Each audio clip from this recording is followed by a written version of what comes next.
안녕하세요. 더 프라미스 박예일입니다. 제1권 창세기 그대로 되었더라의 약속. 창세기 30장 1절. 라헬이 자기가 야곱에게서 아들을 낳지 못함을 보고 그의 언니를 시기하여 야곱에게 이르되 내게 자식을 낳게 하라. 그렇지 아니하면 내가 죽겠노라.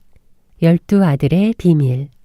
레아는 남편 야곱의 사랑을 받지 못하는데도 동침만 하면 아들을 낳습니다. 그런데 라헬은 남편의 사랑을 받는데도 아들이 생기지 않습니다. 그러자 모든 것을 남편의 탓으로 돌립니다. 아담과 하와가 선악을 알게 하는 열매를 먹고 눈이 밝아진 결과로 가장 먼저 나타난 것이 바로 남 탓이었습니다. 2절에 야곱이 라헬에게 성을 내어 이르되 그대를 임신하지 못하게 하시는 이는 하나님이시니 내가 하나님을 대신하겠느냐라고 합니다. 라헬이 야곱에게 탓을 돌리니 야곱은 하나님 탓을 합니다.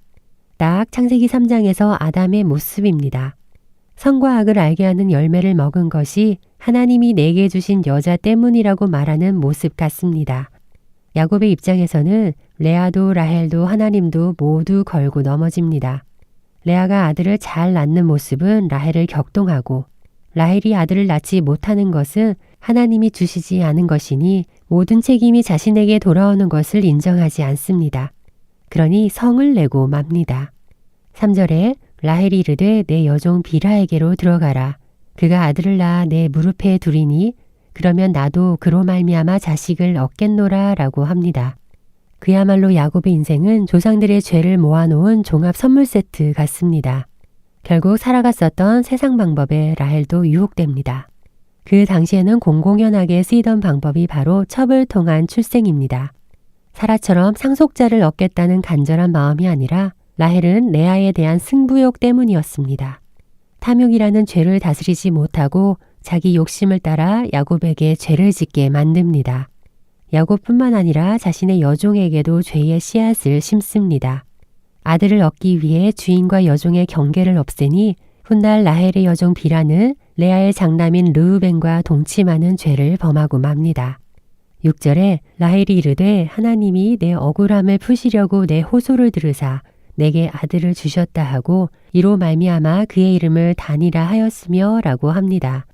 레아가 첫째 아들의 이름을 지을 때는 여호와로 말미암아 지었는데 라헬은 자기의 호소로 말미암아 아들의 이름을 짓습니다. 애굽 여종 하갈에게서 얻은 이스마엘은 아브라함이 원했던 상속자이지만 라헬이 아들 단을 원한 것은 상속자가 아닌 그저 억울함을 풀기 위한 수단일 뿐이었습니다. 먼 훗날 예수님의 12제자 가운데 가룟 유다의 이름이 빠지듯이 12지파에서 단지파의 이름도 훗날 사라지게 됩니다. 당장 그 아들을 죽이지는 않지만 훗날 단지파는 영원히 12지파에서 사라집니다. 8절에 라헬이 이르되 내가 언니와 크게 경쟁하여 이겼다 하고 그의 이름을 납달리라 하였더라고 합니다.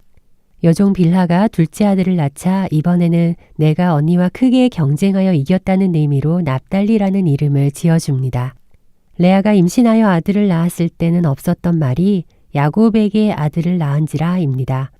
레아의 아들은 레아와 야곱의 소유이지만 여종 비라의 아들은 비라의 소유도 라헬의 소유도 아닌 그저 야곱의 아들일 뿐입니다.